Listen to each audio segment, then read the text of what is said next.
Welcome to the Sunspice Wisdom Show. This is Ashley. And I'm Ryan. Hi. Ryan and Ashley edition. Hey, Okay. so today I want to talk about aprons. Why? Hold on. My wife told me I could drink my whiskey on air because it's balanced. Yes. all life includes indulgence. So it's everything in moderation, including moderation. I'm still going to drink in moderation. Also, before we get into the apron conversation, I need to point out that I still have a man bun. I actually asked Ashley to give me a man bun along with her woman bun, specifically for... I was wearing mine before him, though. That's true. This is for our friend Jerry. Jerry made fun of me. Yeah. Jerry, if you're watching, this is for you. Yeah, the bun is for you. It's not a everyday thing. It's just for Ryan and Ashley in bed when we want to twin it up. Yep. Okay, so back to aprons. What about aprons? So except that I look mighty fine in my apron. You do. You look great in your apron. And I know a lot of women who rock their aprons too. They own their aprons. So I want to talk about this. Okay. Can I? Yeah, okay. So I want to frame this around. I see a lot of times women not realizing, in my opinion, the power they have in things that are traditionally feminine roles. The power in wearing an apron? Kind of. Yes. Yeah. The power, like, there seems to be, to me, this belief that the only things that are powerful are traditionally masculine roles. And I fundamentally don't agree with this. And I think that if people saw how our household worked, they would understand why. Well, and I kind of sit in an interesting place because I can put on the hat of like the powerful masculine role and often do. And obviously before you were around, I had to. So I know like I can play that card. Can we talk about that? Yeah. Yeah. So dig into this split personality and specifically what you had to do prior to me versus now. I mean, okay. So prior to you, I just didn't have the opportunity to always put the apron on and be the nurturing mother to my son that I always wanted to, because I had to put the masculine or, predominantly more masculine role on to go out and make the money. And, I mean, I lost some pretty fundamental moments with my child because I had to leave the home. And I don't think that part of my life should be celebrated. That's interesting. I celebrate it. Well, so I celebrate as like, yeah, you're like a badass warrior woman, but it's not something that I'm like, oh, I should go do that again. I don't feel that way about it. So when you say that you weren't able to put on the apron, it's this like figurative apron of traditional mothering that you wanted to do, but were not unable to do? Yeah, I wouldn't even call it traditional mothering because I feel like that. Everything's complicated. I don't even know what I can say or can't say on this whole topic. I know. Because what's offensive. Yeah, I mean, obviously someone's going to watch this and be like, oh, he has, blah, blah, blah, but like, forget about that. I'm very cis man. I don't even know the right words for me, but I'm like. I don't even know, but I did learn that trans, it's not, like they, them. Okay. It's, is it czar or like, I don't know. I wish Jenna was here. Jenna knows. This is going down a road that I know nothing about. I'm not where we're obviously new at learning all of the terms and we're working at it. I'm curious about me, you and I'm a straight woman. What's my? But no, this has nothing to do with it. This is such a just like a field of landmines that I'm sure we just blew up all of them. But what I'm curious about is yesterday you put on an apron. Yeah. And I came in after working and I saw you in an apron and you're making food with the kids and the kids are so happy. Yeah. Now, to be fair, to get me to that point where I wanted to put the apron on, I ran, like me and Audra ran like 5 miles. So to get me to the point where I was like, I'm ready to be feminine now. It was like I had to like haul ass to like get rid of all the shit that I needed to, and like feel like I felt I don't know, just clear-headed enough, hormonally balanced, and just energetic enough to get me to the point where I was ready to be creative and more in that place. So this is balance, right? That you're discussing. Mm-hmm. You're discussing this idea that you had an aggressive part of you, or let's say the traditionally stereotypically masculine part of you was served. Yes. And you felt more comfortable being the more traditionally feminine part of you. Yeah. Yeah. It ended up being a very balanced day because I had that other half, which is, I feel like, what the ultimate goal is, you know? I mean, this is yin and yang. Yeah. Cause we're always, I mean, just like you got down in the kitchen on my birthday and created an entire feast for all of our guests. Yeah, and I did not really burn my $18 croutons. I spent $18 on ingredients for croutons because I wanted to make them perfect, and I was petrified I would burn them, and I didn't. And some would say that's a maybe a traditionally feminine role to make the all the food, but it didn't feel that way. No, and I don't think it is. I mean, I don't know. I think it's maybe less to come, like it's less often that you come by a man that we should have put an apron on you, really, because that's how Only you were an acting. Apron. Just an apron. Just an apron. Nothing else. So, and I think that, I shouldn't keep saying I think. My intention here is kind of to start this conversation of finding that balance between masculine and feminine. And I worry sometimes when we just value, in my opinion, we value things like getting a promotion, making more money, doing great in the workplace, when that's what we value. Yeah. For both masculine and feminine, we really devalue lots of things. But at the same time that I see value in you putting on your apron and our kids learning to make cupcakes, right? Yeah. There's also value in me making a feast. Yeah. Which is more balanced, less like this thing's valuable, this is not. Right. Yeah, I feel like we have to be very careful women are like, we talked a bit about this where there's like something to prove. And I feel like we have to be careful how we walk, because in the process of us feeling like we have something to prove, and like in the workplace, like we deserve to be equal. I mean, obviously, like, yes, we deserve to be paid equal and yada, yada, yada. But like we are different than a man fundamentally. And not to devalue the woman who chooses to stay home and tend to her kids. That is, that is of equal value to the woman who chooses to go work and be in the workplace, and then obviously there's people like me who like try to do it both equally. There are many ways in which people pursue life, right? Yeah. I do think that we sometimes lose track of all the other things that life is, and instead focus on really these externalities that it just really doesn't matter if you get a raise. And we can feel it right. I mean, and we can feel it in our own home when our life is out of balance, right? I feel it in myself when I have way too much yang in me. I'm like, man, I am like so masculine. I start being a little less sensitive towards my kids. I start being kind of like just short with people. And I usually just want to like bulldoze through things. And I feel like it really starts obviously in your house, right? But let me pose this to you. If I work 15 hours a day for 5 weeks in a row, which has happened, who am I and how does that make you feel? I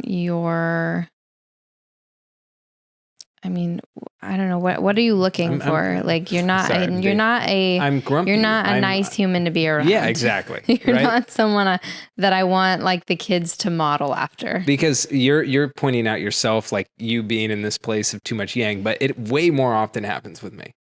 you're way more balanced than me by default. Mm-hmm. And so that was kind of my point, is that I Yeah. learned about balance, about my Right. need to do which is varied why you things. moved into doing yoga at times. I think the times that you need yoga are actually when you have to be in this very intense masculine role. There is a moment where, yes, where I feel the need to be very, okay. So for example, when the quarantine first started and no one knew what was happening, and I just went into this like, well, my family is not going to get hurt and everything's going to be great and we're going to survive this and be better than we were before. And all I did was yin yoga. Right. So like during the day, I'm just trying desperately to make sure that we make money. And then every evening or early in the morning, I'm doing very traditionally feminine yoga. Well, that was to manage your extreme anxiety levels. That's true. Yeah. But again, it's this balance thing. And I think that that's why I wanted to talk about aprons, because you were speaking of like, I felt like I could put on the apron. The apron is this figurative thing where you're able to do these more traditionally feminine things. Yeah. But that matters to both men and women. Yeah. Right. And it also matters if you have a family, it matters to your kids. So like, that's what I saw yesterday. The kids lost their mind. Like Eli was like, this was a great day. This is the best day ever. And it was only because he got to go run and play with you and build a fort and then come back in the house and be like, what, baking with mommy? And now we're making food. And, it's just. We didn't just build a fort. Like I picked up logs and cut up my hands, like building this structure. We'd never done anything as elaborate on the beach. Yeah. And the kids loved it. And then they got to do the other opposite experience. And I think as we talk about this, I want to make sure that I'm clear that like, I don't think men or women or whatever you consider yourself, right? I don't think that that's what dictates what your roles should be. My point is finding the balanced energy within yourself. Right. And some people are more masculine, some people are more feminine, independent of what they're born as, right? Right, yeah. And additionally to that, I think that giving that balance, even if you are a single parent, which I want to now get back to, even if you are a single parent, giving that balance to your child allows them to see the different parts of what it is to be. Yeah. And be more masculine, more feminine, depending on what fits them. So I really feel that this balance is what opens up our children to choose for themselves. Yeah. So getting back to being a single parent and maybe not having the apron time. Yeah. And then what it meant to you when you got to be in that space. Because when we got together, you actually told me, you're like, this was when we had no money. We were like really not doing great with money. And she's just like, you know what? I don't want to go. I'm not going to work. I'm not going to work. My son hasn't had a mom. These were your words. My son hasn't had a mom for 5 years. And so I want to hear more about that, because then you took 2.5 years of mom. Yeah. After being entrepreneur or like worker, entrepreneur, mom.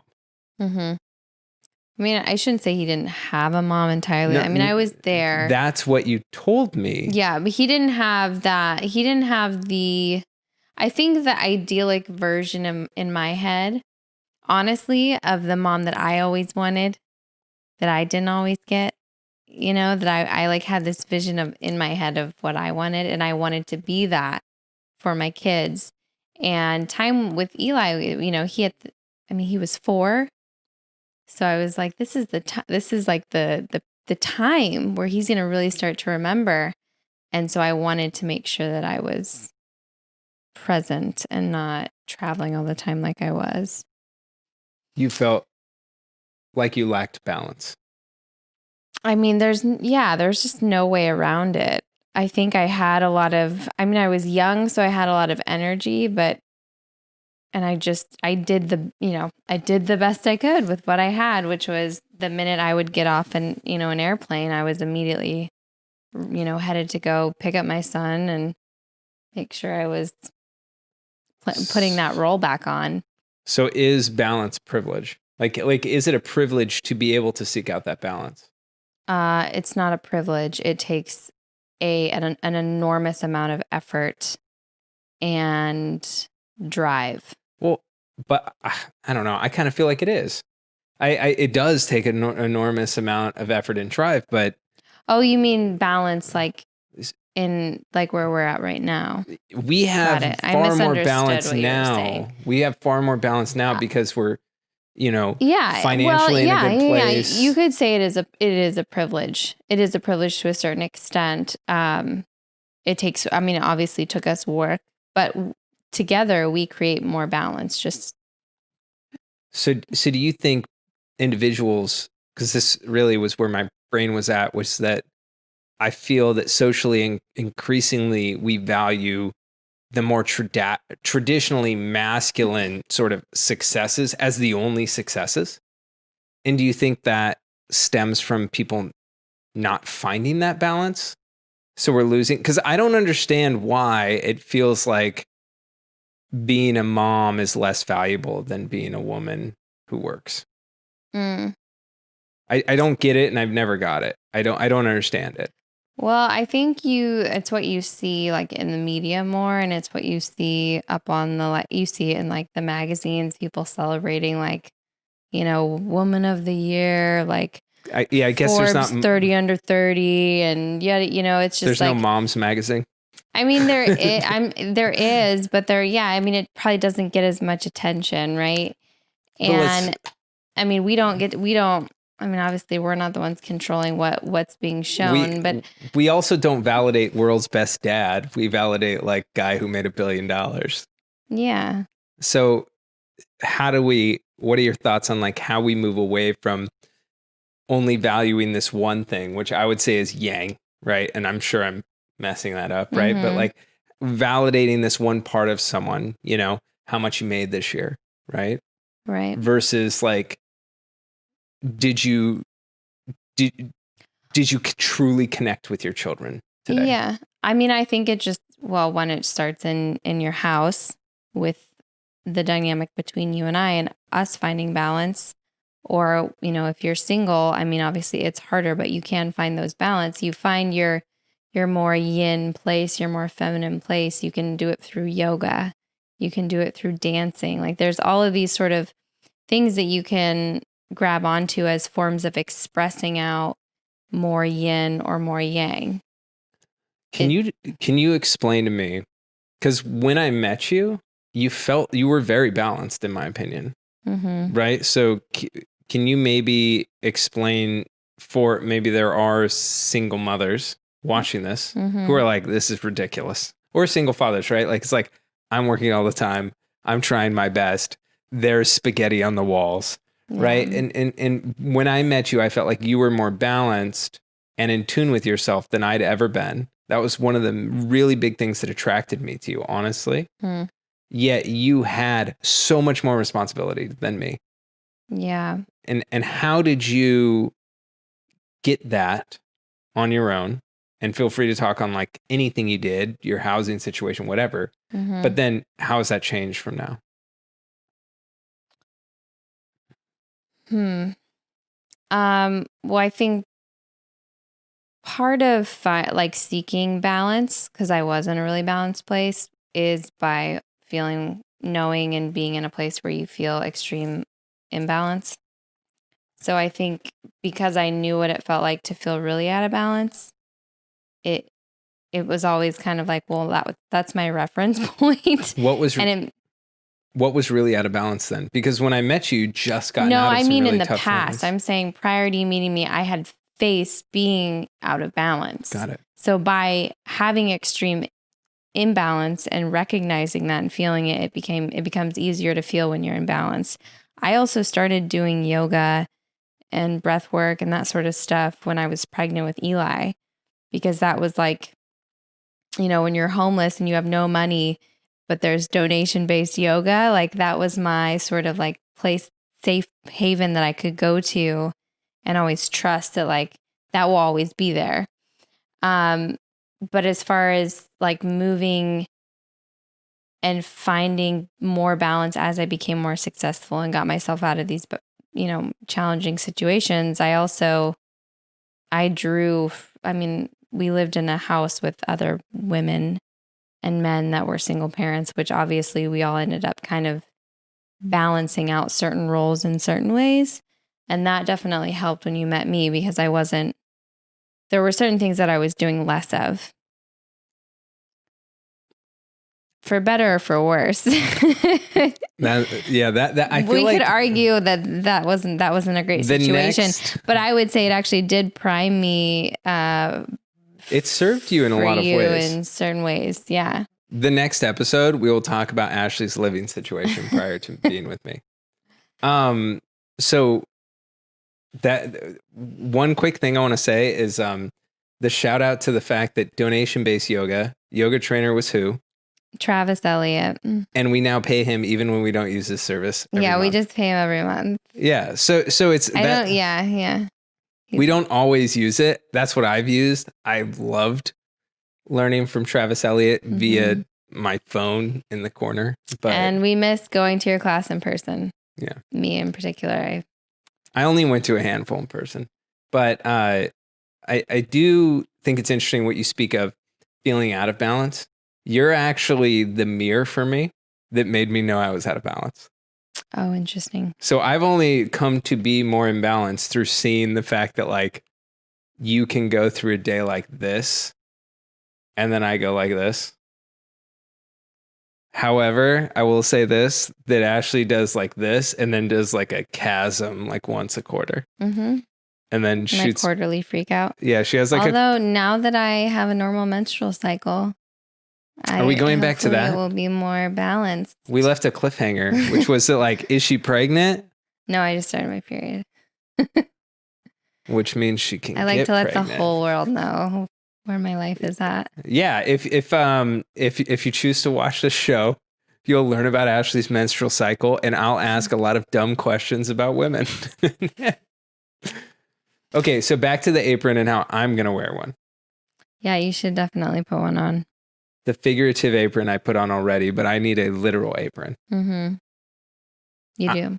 I feel good. You were talking about this balance thing, and I just want to like close this out to let you know, I felt really good making that dinner. Yeah. It felt really good for me to just sort of get through my day. I hustled. Remember, it was stressful. You were super stressed out at the beginning of the day. But then I got in there and I had my 2 hours to prepare this party, and I was so excited. It was very balanced. Mm-hmm. And it was also a reminder when I was in that experience that all the, what I would say is the yang stuff where I'm like freaking out that I won't finish. I actually think like the ultimate way to feeling like, you know, just having self-health and like balanced energy. Like I think a lot of like mental health, emotional health, self-health, physical health. I think a lot of it has to do with the balance of the masculine and the feminine. And I think we can actually take that concept and put it towards almost anything related to humanity and society and figure out where things are out of balance just through that lens. And we could solve a lot of problems in that way. So there seems to be a disconnect between calling things masculine and feminine in a way that I would say is more the like Eastern yin and yang. Again, not an expert, right? But there's this whole idea that everything has two sides. Mm-hmm. And then there's a more American perspective, which is like that you're just talking about social constructs. This is not a good idea. And in some ways, I totally understand this idea of Eastern philosophy is a lot older and than American philosophy. So we'll just start from there. Well, we can certainly start from there, but They've stuck through it for a long time and still standing. Well, I also babies. I think we're misunderstanding the idea of masculine and feminine energy, and we're thinking that it means man and woman, but what it actually means is like the two sides of a human, and you know, often the sun and the moon. Often the human with breasts has certain tendencies that are different than the human with a penis. Yeah. Right. But not always. To do with your hormones. Right. Not always. And everyone has this dichotomy. Yeah. And my worry is that our desire to make sure everyone is treated equally sometimes distances us from this concept of balance. Right. And that's kind of where my head was at yesterday. Right. It becomes more important to prove what you are than to how you feel. Yeah. How you feel has to do with, it's a change in like thought versus like I am and everyone shall know versus I feel. So that's interesting. That wasn't where my brain was at. I do think that some of the issues stem from people having to prove something, but that we shouldn't ignore difference. I guess kind of what I was feeling was when I saw you in that apron, I'm like, man, she rocks that. She's way better at this than me. And you are. And you even said it to me. Like, I was like, Ash, if you ever left me, I couldn't handle these kids. And you look at me like you would be great. And I know I would figure it out, but I'm not you. There are certain magical things that I frankly think have to do with the fact that you literally gave birth to these humans. They came out of you. Right. And thank you for not devaluing that. Well, and that's what I'm getting at, that like that shit is magic. Yeah. And that's the part that... And it's also the hardest part about being a mother. And giving birth? No, that responsibility of having this innate sort of wisdom as a woman and as a mother to your children. It is a hard thing to constantly have to... Oh, you mean the fact that... tender to this side of myself, because it is just a side of who I am. It is the role of the mother is this constant responsibility that I am aware that I have, and it is different from you. Could you turn it off? I had to turn it off as a single mom. See, to a certain degree, I believe that, but I see you wake up from like the lightest cry from our children, and you just shoot out of bed. Well, okay, no, there is that. There's the primal, but then there's the emotional. Right? Okay. You can be the primal mother where like, I'll get up and like anyone who hurts my babies, I'll kill them. But then there's the emotional component to being a mother, which is the choice to be sensitive to your children, the nurturing piece that is it's not about survival. It's not about keeping your kids safe. It's about emotionally tending to them. Okay. And that's another element of motherhood that is less innate in man, I think, just simply because of past generations where you would leave, you would go hunt, you would go off to war, you would go off to fight or whatever it was, right? You would leave the nest and we would, as women, would tend. And I think that these days it's very easy to be like, yeah, but he didn't go off to war, right? And that's been many, many generations. But it's I guess what I'm getting to is that we don't know to what degree thousands of years of tradition impacts us. And I think sometimes we wake up and we think that everything we see today, that we feel today, that we hear today is somehow more righteous than what happened before. Yeah. And I think that is right. We just want to like blow it all up and start over. Yeah, and it's like, I get it. That might sound good in the moment, but I get it. Men have been bad to women. I get it. But that's a form of denial. It's the form of denying your past. Interesting. Like and denying your past got no one anywhere. Interesting. It just, like you can think about it on like a global, perspective, but just in your life, like you can just, it's like putting up trauma in the back of your brain and being like, we're just going to tuck this guy away and pretend it never happened. That shit will find its way back to you. So in, on a global scale too, you could put that same methodology into anything you're talking about. But do you feel that women are denying historical roles in some way? I actually think it's more complicated than that. I do, and you probably will disagree with me, but I feel like women are feeling called to stand up for the areas where they feel the feminine has been disrespected.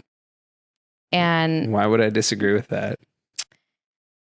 Well, I think I made a comment earlier off before this where I said this idea of like they're not like this the whole idea of like disrespecting the earth is a disrespect to the feminine. And so I think women are feeling called to do something. You know, maybe not all women. I don't think all women are like that. But I do think in general we're way more connected than we want to admit. And so this idea that we feel like we need to go do something and fix this problem, you know. You think the earth's a woman? Abso-freaking-lutely. Like, interesting. I mean, cool. I guess I get why she said I wouldn't agree, because I don't exactly see it like that, but I do understand this idea that if I were to believe that the earth was a woman, which I don't disbelieve is that a word?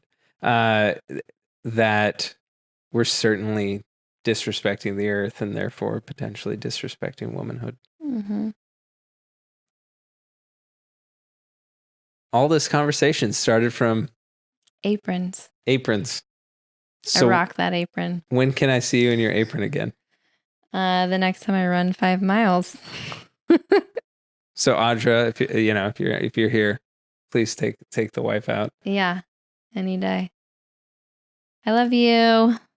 I love you very much. Thanks for watching. Thank you. And we appreciate everyone watching. Have a fabulous evening.